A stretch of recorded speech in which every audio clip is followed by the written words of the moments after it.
अच्छा जी, अस्सलाम वालेकुम students. I hope you all are doing good. मुझे ज़रा एक्नॉलेज कर दें कि मेरी आवाज़ आप लोगों को आ रही है। मैं ऑडिबल टू यू पीपल? ये भी एक स्टूडेंट ज़रा मुझे एक्नॉलेज कर दें। यस, ठीक है। अच्छा, आज आप लोगों की फर्स्ट लैब हो रही है after your mid term exams. तो लास्ट हमने जो लैब की थी, lab number I hope lab number 8 हमने प्रीवियसली की थी, जो कि थी आपकी असेंबली लैंग्वेज प्रोसीजर्स की। ऐसे ही सिंपल सी लैब थी वो। लास्ट आप लोगों की जो लैब थी असेंबली लैंग्वेज प्रोसीजर्स की, जिसके अंदर आपने दो ही टॉपिक्स पढ़े थे। एक सिंपल प्रोसीजर क्रिएट करना, किस तरह आप असेंबली में यूज़र डिफाइंड प्रोसीजर क्रिएट कर सकते हैं, और एक नेस्टेड प्रोसीजर था।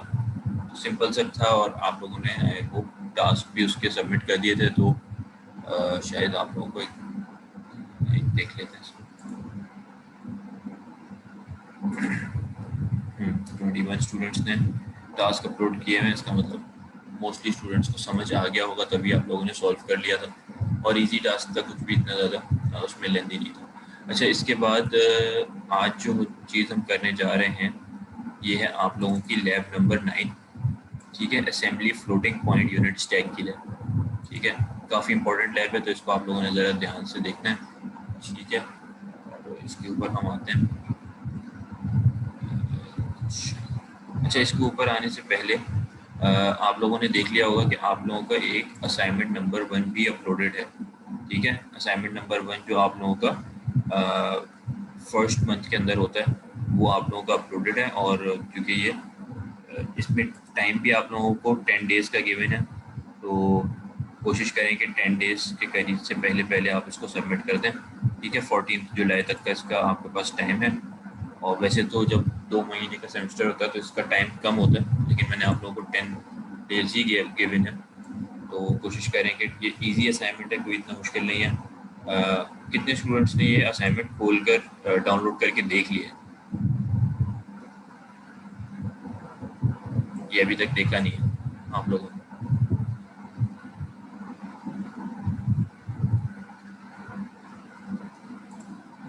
देख लिया सर? क्वेश्चन 1 को कर भी लिया, वेरी गुड। चलिए, अच्छा किया आपने अगर कर भी नहीं स्टार्ट कर दिया तो। जितना जल्दी कर लेंगे उतना आपके लिए ईजी है। ईजी असाइनमेंट है, जल्दी करके आप लोग निपटा लें तो आपके 10 मार्क्स इसके अंदर पूरे आ सकते हैं, अगर आप चाहें। बस इसके अंदर छोटी मोटी इसके अंदर आपने चीज़ों का ध्यान रखना है। वो क्या है भाई, यहाँ आपको उसकी अगर आप नोट पढ़ें तो उसमें गिवन भी है कि attempt all 5 question, 5 question given है। ईच कैरी इक्वल मार्क्स, सबके इक्वल इक्वल मार्क्स हैं, यानी 10 मार्क्स का अगर है तो 2 मार्क्स ईच क्वेश्चन के हैं। ठीक है, ड्यू डेट 14 है, बिफोर 11:15 है। ठीक है, 12 बजे जाके ना करें अपलोड, 11:15 से पहले पहले ही अपलोड कर दें। और कोशिश करें कि अभी 1-2 दिन के अंदर ही इसको कर लें। एंड लास्ट डे और पे जाके आप लोग सबमिट ना करें, कोशिश करें। ठीक है, late submission will be mark 0। एक दिन की भी लेट सबमिशन इस दफ़ा बिल्कुल भी अलाउड नहीं होगी, और ये आपकी यूनिवर्सिटी की तरफ से स्ट्रिक्ट रूल है। ठीक है, उसके अंदर किसी की कोई भी वजूहत हो तो वो कोशिश करे कि अभी ही उसको सॉल्व करके अपलोड कर ले और लेट सबमिट ना करें। ठीक है, प्लेजरिज्म के ऊपर भी यही है कि भाई प्लेजरिज्म विल बी मार्क 0। अगर किसी का प्लेजरिज्म यानी कि चीटिंग फाउंड होती है या किसी ने कॉपीड असाइनमेंट दिया है, तो वहाँ पे स्ट्रेट अवे 0 होगा। अगर किसी एक क्वेश्चन में भी चीटिंग फाउंड होती है, खुद से करें, कोशिश करें। इजी क्वेश्चन है, टीचर को आराम से समझ आ जाते हैं, हमारे पास तमाम टूल्स होते हैं कि ये इस बच्चे ने जो है वो खुद सॉल्व किया है या फिर कहीं से इसने चीट किया है या प्लेजरिज्म किया। ठीक है, जिस तरह आप लैब अपलोड करते आ रहे हैं आज तक, उसी तरीके से आपने ये असाइनमेंट को भी अपलोड करना है, कि जिसके अंदर आपका कोड का स्क्रीनशॉट होगा और आउटपुट। कोड अगर मल्टीपल लाइन्स हैं, 2 कोड के स्क्रीनशॉट आ रहे हैं, 3 आ रहे हैं, वो तमाम कोड के स्क्रीनशॉट और आउटपुट के स्क्रीनशॉट। कोड को कॉपी पेस्ट करने की नीड नहीं है। ठीक है, और फुल स्क्रीन हमेशा याद रखा करें। अगर किसी के मार्क्स डिडक्ट भी हो रहे हैं लैब में 1-2, तो वो ये देख ले कि उसकी लैब्स में ऐसा तो नहीं है कि वो सिर्फ छोटा सा अपना आउटपुट का या जो कोड है उसका कोड का स्निपेट दे रहा है। वहाँ पर कंफ्यूजन ये हो जाती है कि स्टूडेंट ने किसी का कोड कॉपी तो नहीं किया। अपनी फुल स्क्रीन का आप जो है स्क्रीनशॉट लिया करें। ठीक है, अच्छा, अब असाइनमेंट को देख भी लेते हैं। इसमें 5 क्वेश्चन से आपके पास अगर किसी को ये समझ नहीं भी आए हैं तो हम इसको डिस्कस कर लेते हैं 5 मिनट्स के अंदर। ठीक है भाई।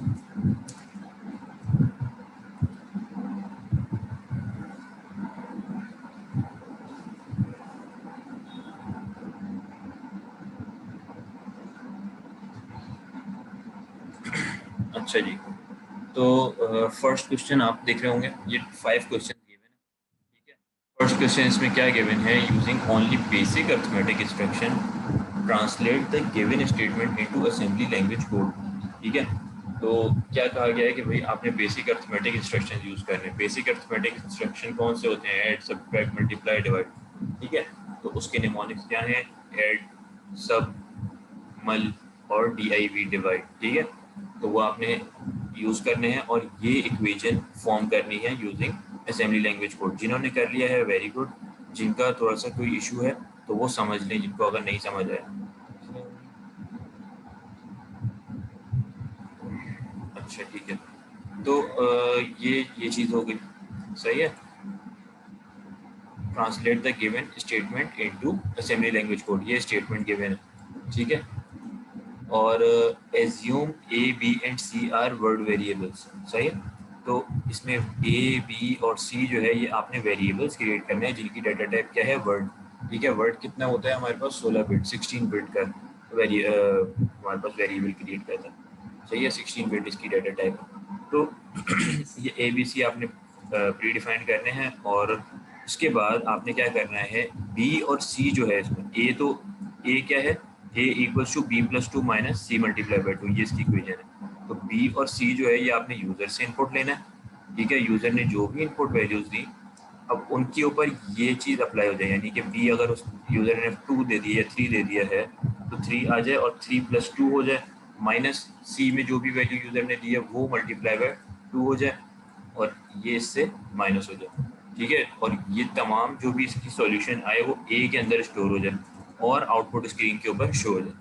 अब इस तरह का आपने मल्टीपल, जाहिर है एक लाइन में तो नहीं होगा, एडिशन, सब्ट्रैक्शन, सब, मल्ट, ये तमाम यूज़ होंगे, और ये वेरिएबल्स को भी यूज़ किया होगा आपने। 5 6 9 7 लाइन के अंदर ये कोड आएगा और वो EAX रजिस्टर के थ्रू आउटपुट हो जाएगा, आउटपुट स्क्रीन पर।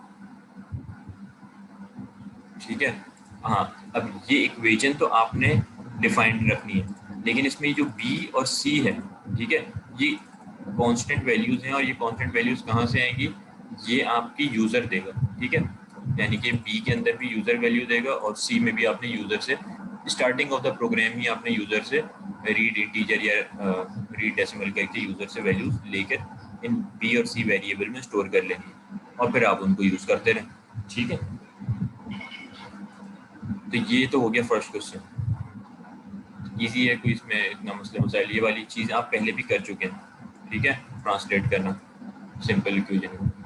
अच्छा, क्वेश्चन 2 क्या कह रहा है, क्वेश्चन 2 कह रहा है, write a program that displays the smallest and largest of 5 variables.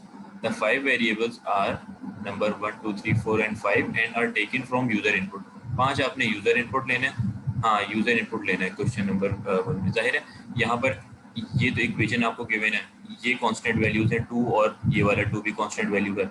ए के अंदर क्या आ जाएगा, ए में तो इस इक्वेशन का आंसर आ जाएगा, तो बचा बी और सी।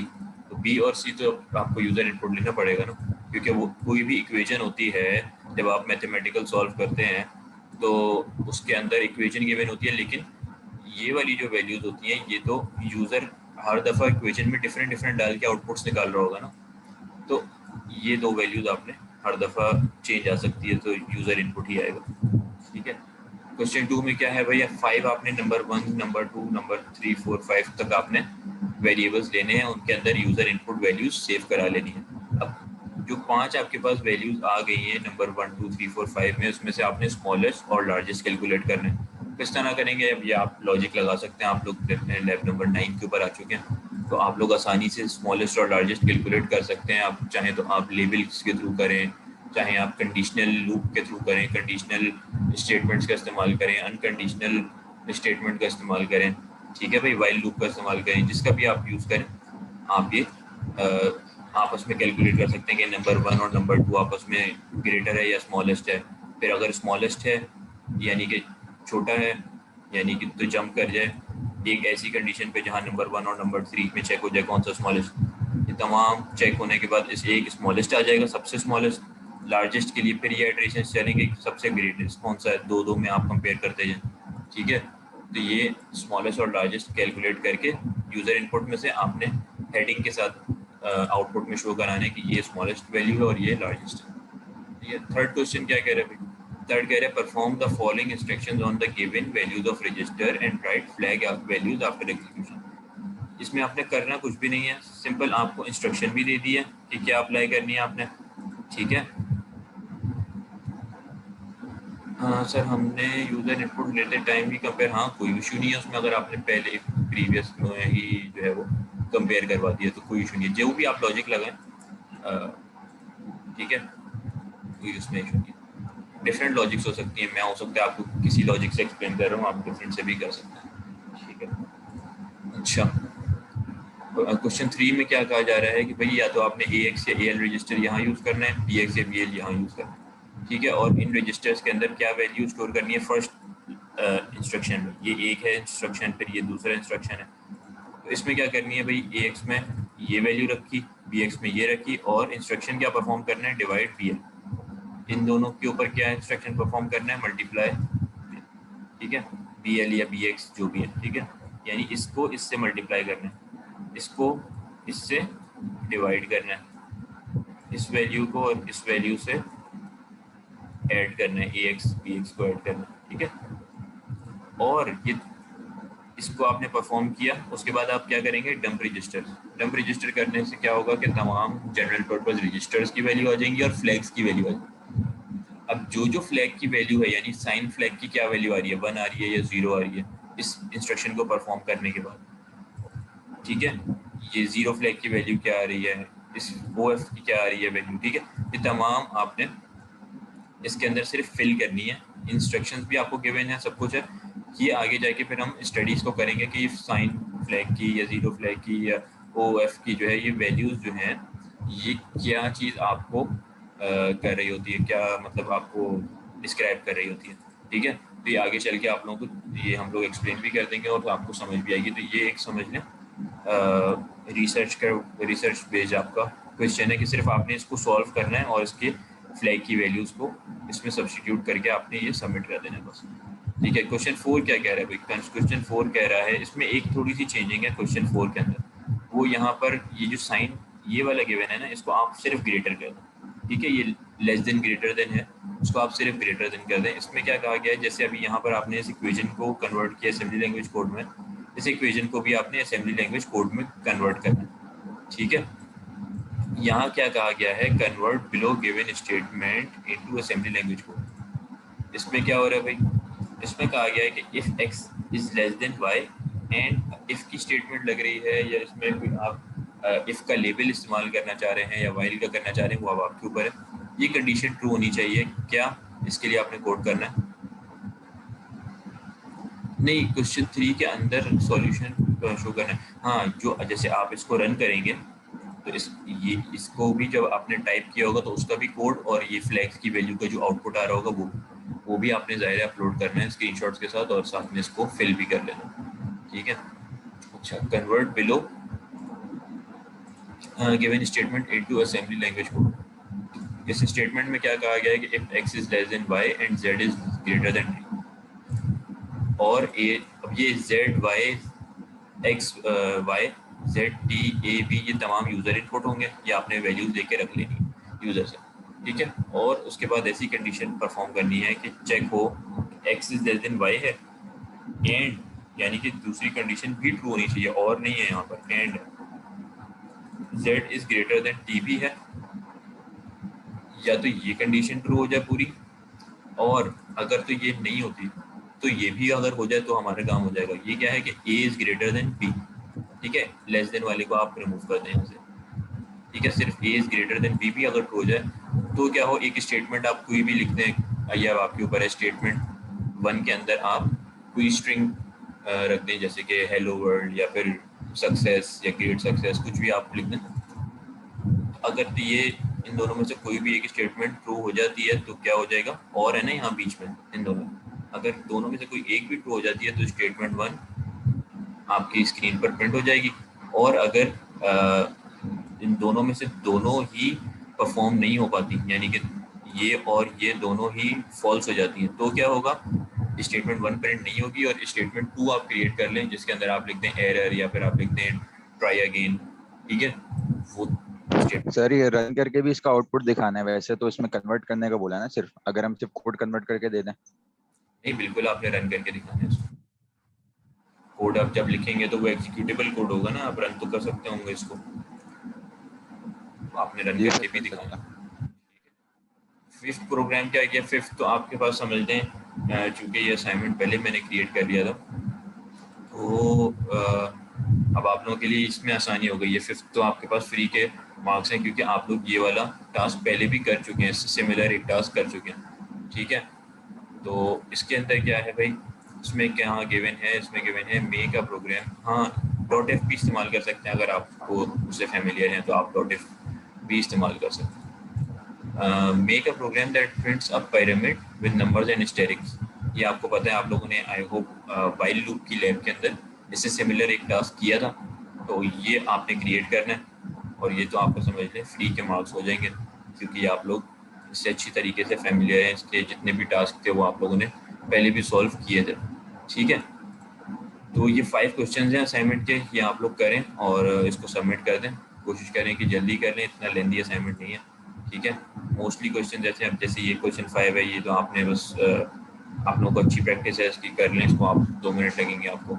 ये टास्क भी है, इसमें सारे क्वेश्चन गिवन है, ये भी आप कर लें। सिर्फ 1, 2 और 4 आपको जो है खुद से करना पड़ेगा। ठीक है, अच्छा, ये तो हो गई असाइनमेंट की बात। अब आ जाते हैं हम आज के लैब टास्क पे। तो आपकी लैब नंबर 9 जो है वो कह रही है assembly floating point unit stack. इसमें इसके नेम से ही पता लग रहा है कि हम दो चीज़ों पे डिस्कशन कर रहे होंगे। एक तो कर रहे होंगे फ्लोटिंग पॉइंट वैल्यूज़ का, कि फ्लोटिंग पॉइंट वैल्यूज़ क्या होती हैं। ठीक है भाई, एक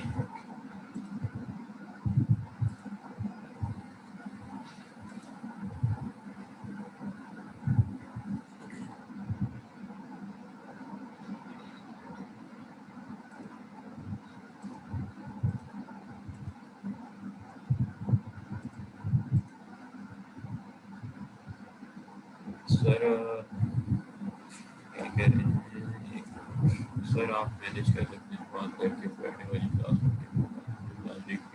क्लास मिस हो गई थी और ट्यूजडे फ्राइडे दोनों क्लासेस में सिर्फ 10 मिनट गैप मिलता है।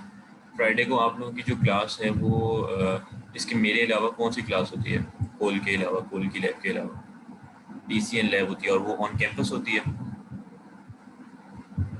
अच्छा, चलें, मेरी आज आप लोगों की क्लास के बाद मेरी एक ऑन कैंपस क्लास है, मैं बात करके देख लेता हूँ। वैसे तो ये पूरी आप लोगों की कमेटी है उसकी, यूनिवर्सिटी की एडमिनिस्ट्रेशन की, उनकी इनका पूरा एक फैसला होता है कि ये क्लासेस जो हैं अभी हम ऑन कैंपस कर रहे हैं, ये ऑनलाइन रखते हैं। लेकिन मैं रिक्वेस्ट करके देख लूँगा, अगर पॉसिबल होगा तो वो कर देंगे।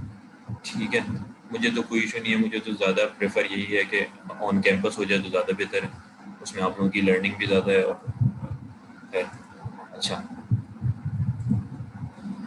अच्छा, अब आ जाते हैं असेंबली फ्लोटिंग पॉइंट। इसके नाम बता रहा है कि भाई फ्लोटिंग पॉइंट का डिस्कशन हो रहा होगा और स्टैक का डिस्कशन हो रहा होगा यहाँ पर इस लैब के अंदर। तो स्टार्टिंग से आप लोग ये देखते आ रहे हैं कि हम इंटीजर वैल्यूज़ को रजिस्टर्स में ऐड करा रहे हैं या वेरिएबल्स में मूव करा रहे हैं या ऐड सब्ट्रैक्ट कर रहे हैं। अर्थमेटिक जितनी भी हमारे पास अर्थमेटिक इंस्ट्रक्शन है वो इंटीजर्स के ऊपर कर रहे हैं या डेसिमल के ऊपर कर रहे हैं या हेक्साडेसिमल पे कर रहे हैं या कैरेक्टर्स का इस्तेमाल हो रहा है या स्ट्रिंग्स का इस्तेमाल हो रहा है। ठीक है, लेकिन एक डेटा टाइप होती है फ्लोटिंग पॉइंट। फ्लोटिंग पॉइंट कौन सी डेटा टाइप होती है जिसमें पॉइंटिंग वैल्यू है, यानी कि 1.1, 2.2, 5.6। ठीक है, जिसमें पॉइंट आ रहा हो बीच में, यानी कि वो फ्लोटिंग पॉइंट वैल्यू। ठीक है, तो उनकी मैनिपुलेशन अभी तक हमने नहीं देखी कि उनके ऊपर हम किस तरीके से उनको रजिस्टर्स में कैसे मूव कराते हैं। अभी तक हमने ऐसा नहीं किया ना, हमने ये इंस्ट्रक्शन तो अभी तक परफॉर्म नहीं किया। अगर हम ले लें यहाँ पर वेरिएबल, इसको मैं इसको बड़ा कर दूँ, वेरिएबल 1 वर्ड,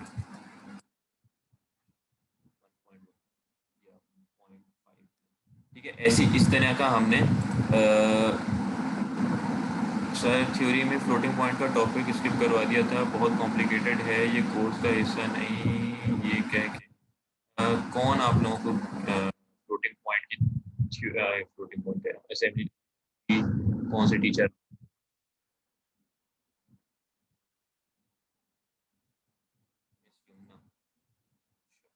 मैं ये डिस्कस कर लूँगा उनसे। हो सकता है वो ये चाह रही हूँ कि ऐसा होता तो नहीं है कि स्किप करें मिस यमुना, लेकिन हो सकता है वो ये चाह रहे हों कि लैब के अंदर पहले आप लोग इसकी प्रैक्टिकल कर लें, बाद में अगर उसमें कोई क्वेश्चन हैं तो इतना लेंथी टॉपिक तो नहीं है वैसे, फ़िलहाल स्किप करा दिया था। चले मैं उनसे डिस्कस कर लूँगा कि आप लोग लैब में भी कर लिया है, जब लैब आप लोगों की हो जाएगी तो फिर वो थ्योरी में भी डिस्कस कर लेंगे उसको। आप लोगों को इसके बाद लैब को करने के बाद जो भी क्वेश्चन क्यूरीज हैं तो आप लोग अपनी मिस यमुना से जो है वो पूछ भी लीजिएगा, ठीक है? अच्छा, चलिए अब हम इस पे आते हैं। अब इस तरह का हमने फ्लोटिंग पॉइंट के अंदर हमने इस तरह की कोई भी वैल्यूज नहीं देखी कि भाई हमने वेरिएबल वन लिया वर्ड टाइप का और उसमें हमने 1.5 अभी तक हमने ऐसा कोई काम नहीं किया। हमने 100 ले लिया भाई, 50 ले लिया, 24 इस तरह की इंटीजर वैल्यूज के ऊपर काम किया, लेकिन ऐसा अभी तक हमने इंस्ट्रक्शन नहीं देखा, ठीक है, कि जिसके अंदर हम फ्लोटिंग के अंदर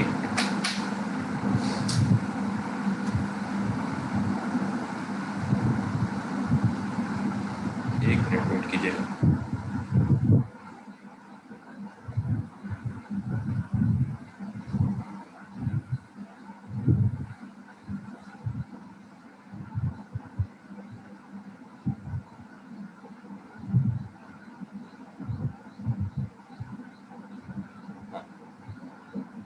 इस तरह का इंस्ट्रक्शन तो अभी तक हमने नहीं देखा, तो ये चीज़ हम देख रहे होंगे कि ये किस तरीके से परफॉर्म होती है। फ्लोटिंग पॉइंट की वैल्यूज़ को आप किस तरह स्टोर करते हैं, किस तरह मैनिपुलेट करते हैं, किस तरह उसके ऊपर अरिथमेटिक इंस्ट्रक्शन परफॉर्म करते हैं, ठीक है।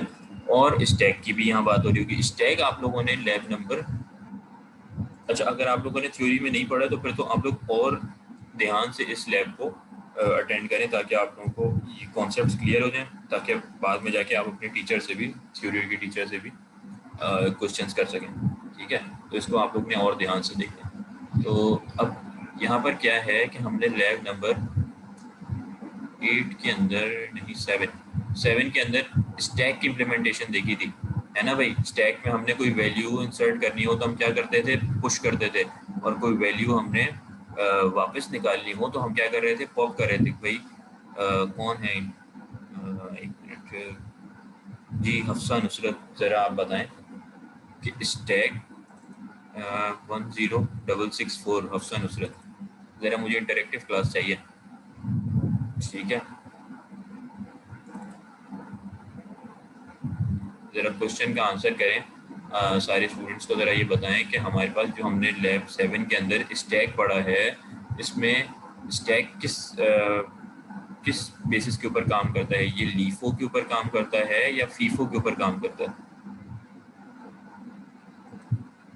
हमारे साथ है ना 10664? Yes sir. जी, ज़रा अपने क्लासमेट्स को बताएं कि ये किसके ऊपर, किस मॉडल पे काम करता है, लीफो के ऊपर या फीफो के ऊपर? सर लीफो के ऊपर। लीफो पे, बिल्कुल सही। यानी लास्ट इन फर्स्ट आउट, जो वैल्यू लास्ट इन हुई है वो सबसे पहले हम आउटपुट में लेके आते हैं, ठीक है। अच्छा, तो इसका मतलब कि भाई स्टैक की भी हम बात कर रहे होंगे इस लैब के अंदर। अब यहाँ पर क्या चीज़ है डिस्कशन के लिए,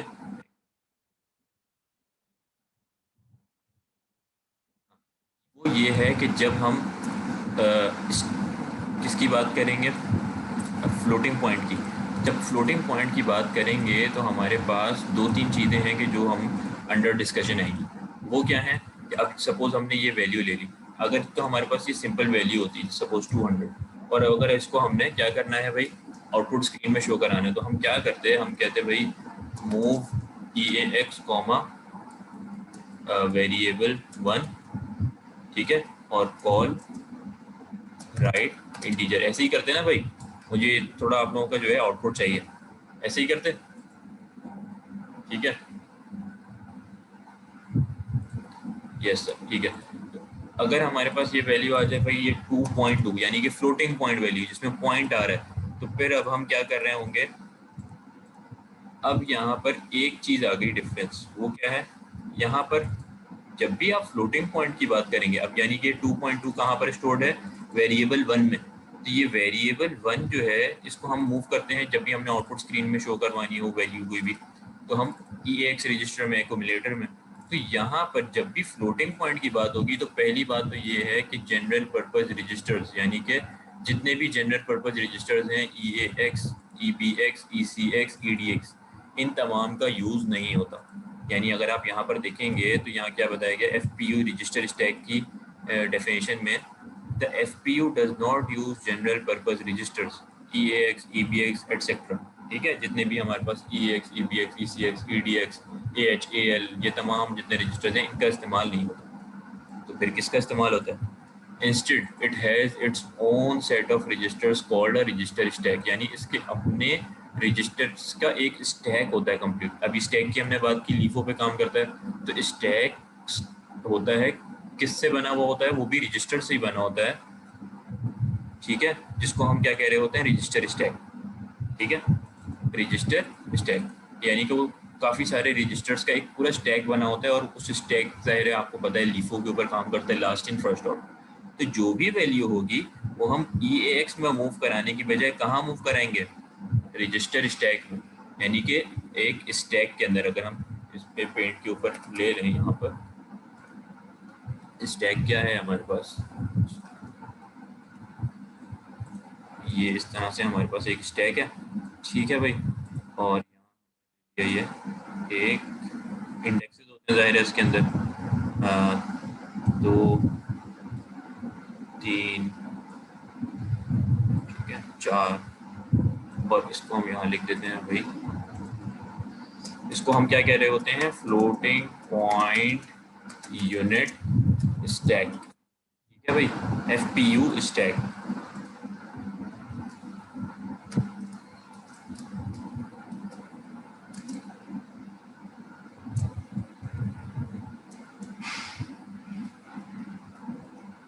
सही है भाई, इसको हम कहते हैं फ्लोटिंग पॉइंट यूनिट स्टैक, और कभी कभार हम FPU स्टैक भी कह रहे होंगे। ठीक है, स्टैक के अंदर आपको पता है क्या होता है भाई, इंडेक्सेस होते हैं, तो इंडेक्सेस के नाम क्या होते हैं, ST0 कर देते हैं, स्टैक का 0 इंडेक्स। ठीक है, ये हो गया स्टैक का ST1, यानी कि स्टैक का फर्स्ट इंडेक्स जो वैल्यू आएगी, आपको पता है यहाँ पर लीफो के ऊपर काम हो रहा होगा, स्टैक का 2 इंडेक्स एंड सो ऑन। ठीक है भाई, हमारे पास अगर हम कोई वैल्यू मूव करेंगे, सर हम EAX, EBX, ECX को यूज़ करके 4 डिफरेंट स्टैक बना सकते हैं, नहीं ऐसा नहीं है। ये स्टैक आपके पास बिल्ट इन आता है, ठीक है, और बेसिकली ये रजिस्टर्स का ही स्टैक बना होता है, लेकिन ये आपको बिल्ट इन आपकी इरवाइन की लाइब्रेरी के थ्रू मिल जाता है, आपको उसमें बनाने की कुछ भी ज़रूरत नहीं है।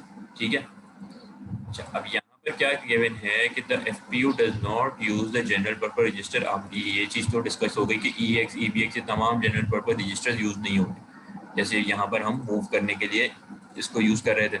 ठीक है, तो फिर इसके अलावा क्या होगा, स्टैक की यूजेज होगी। स्टैक क्या है, ये है, अब कोई भी वैल्यू हमने मूव करानी है, सपोज ये क्या यूज़ हो रही है 2.2। ठीक है, तो 2.2 को हमने क्या कराना है, इस स्टैक में पुश करवाना है। जब हम पुश करते हैं तो पुश, जैसे ये 2.2 वैल्यू थी, ठीक है, एक ये 2.2 वैल्यू है हमारे पास, ठीक है, फिर एक वैल्यू है सपोज 9.8, ठीक है, एक वैल्यू है हमारे पास 5.5। अब हमने पुश करवानी, स्टैक में तो पुश करते हैं ना आप, तो पुश कराने के लिए इसमें इंटीजर और स्ट्रिंग वगैरह नहीं स्टोर कर सकते हैं हम, वो भी कर सकते हैं, उसको भी अभी हम डिस्कस करेंगे। पहले फ्लोटिंग पॉइंट पे वो डिस्कस कर लें, फिर इंटीजर किस तरह करते हैं वो भी हम देख लेंगे, उसका भी तरीका है। ठीक है, अच्छा अब यहाँ पर क्या हुआ, अब ये 2.2 हमने पुश करना है, हमने यहाँ से इसको कैंसिल करेंगे, ये 2.2 यहाँ, यानी कि पुश जब करेंगे तो यहाँ आ जाएगा। ठीक है, फिर अब जब आप 9.8 को पुश करेंगे तो क्या होगा, ये 2.2 स्टैक के नीचे, सॉरी ये 2.2 यहाँ नीचे पुश हो जाएगा, और ये 9.8 स्टैक के टॉप पर आ जाएगा, यानी कि टॉप ऑफ द स्टैक, ऐसे ही होता था ना। और ये बाकी वैल्यूज नीचे जाती जाती हैं, और फिर 5.5 को यहाँ से कैंसिल करके पुश करेंगे तो ये 2.2 नीचे आ जाएगा स्टैक के 2 इंडेक्स पर, 9.8 यहाँ से कैंसिल होके नीचे आ जाएगा, और यहाँ पर क्या आ जाएगा 5.5। अब लास्ट हमने कौन सी वैल्यू इन की है भाई, लास्ट इन की है 5.5, ऐसे ही है 5.5 लास्ट हमने पुश किया है। तो जब हम पॉप करेंगे तो सबसे पहली वैल्यू कौन सी आएगी हमारे पास, आंसर सही है आप लोगों के, 5.5 आएगी सर। बिल्कुल सही है, क्योंकि लास्ट इन फर्स्ट आउट होती है। फिर सेकंड दफा हम जब पॉप करेंगे तो 9.8 बाहर आएगी। फिर जब लास्ट टाइम करेंगे, अब जैसी 5.5 बाहर आएगी तो ये 9.8 ऊपर आ जाएगी और 2.2 स्टैक 1 पर आ जाएगी। फिर पॉप करेंगे तो 9.8 बाहर आ जाएगी और 2.2 सबसे ऊपर स्टैक पर आ जाएगी, स्टैक 0 पे, टॉप ऑफ द स्टैक। फिर लास्ट जब 2.2 को पॉप करेंगे तो वो बाहर आ जाएगी। ठीक है, तो स्टैक की तो यही इम्प्लीमेंटेशन होती है बेसिक स्टैक की। ठीक है, कि उसमें पुश एंड पॉप कर रहे होते हैं। फ्लोटिंग पॉइंट यूनिट स्टैक की जब बात होगी, जिस ऐसा स्टैक, सिंपल स्टैक में तो आप इंटीजर वैल्यूज को रख रहे हैं, लेकिन जब फ्लोटिंग पॉइंट स्टैक होगा तो उसके अंदर पुश एंड पॉप का ही काम हो रहा होगा, लेकिन पुश को उसमें आप कुछ और कहते हैं और पॉप को आप कुछ और कहते हैं। क्या कहते हैं भाई, पुश जब आपने करना होगा तो आप कोई भी वैल्यू इंसर्ट करनी होगी तो आप FLD का इंस्ट्रक्शन इस्तेमाल करेंगे बजाय पुश के। FLD क्या है, FLD है फ्लोटिंग पॉइंट लोड या फिर लोड फ्लोटिंग पॉइंट इंस्ट्रक्शन। ठीक है, तो लोड फ्लोटिंग पॉइंट इंस्ट्रक्शन क्या करता है, बेसिकली पुश का काम करता है। अगर मैं यहाँ लिख भी दूँ भाई पुश इक्वल्स टू FLD यानी कि लोड फ्लोटिंग पॉइंट। ठीक है, तो पुश बेसिकली बिल्कुल सिमिलर किसके है, फ्लोटिंग FLD के। यानी कि जब भी आपने की बात होगी सिंपल स्टैक की तो आप क्या इंस्ट्रक्शन परफॉर्म करेंगे, पुश। और जब फ्लोटिंग पॉइंट रजिस्टर की बात होगी, फ्लोटिंग पॉइंट स्टैक की बात होगी, तो आप क्या यूज करेंगे, FLD। अगर इसको डेफिनेशन पढ़ भी लें तो इसमें क्या लिखा है, the FLD load floating point value instruction copies the floating point operand to the top of the FPU stack known as stack 0। यानी कि ये क्या करता है FLD इंस्ट्रक्शन, कि ये पुश वाला काम करता है, यानी कि आपकी जो भी ऑपरेंड में वैल्यू है उसको जाकर स्टैक 0 में पुश कर देता है। अब इसको कोड के थ्रू देख लेते हैं। कोड में क्या है कि अब हमने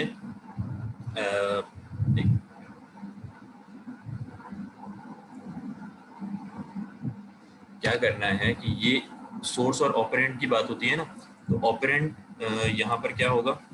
अच्छा ज़रा कोई मुझे ये बताए कि इन दोनों में से सोर्स कौन सा है और ऑपरेंड कौन सा है, EAX और वेरिएबल 1 में से, जब हम मूव का इंस्ट्रक्शन परफॉर्म कर रहे हैं। मीटिंग एंड सर ये दोनों ऑपरेंड है और सोर्स और डेस्टिनेशन का फर्क है। हाँ, सोर्स और EAX है डेस्टिनेशन और कौन है, डेस्टिनेशन var1 है और सोर्स EAX है। डेस्टिनेशन EAX है, सोर्स var1 है। बिल्कुल सही। डेस्टिनेशन EAX है और सोर्स वेरिएबल 1 है। अच्छा, आप लोगों की मीटिंग का टाइम भी 1 मिनट रह गया, इसको रीज्वाइन कर लें।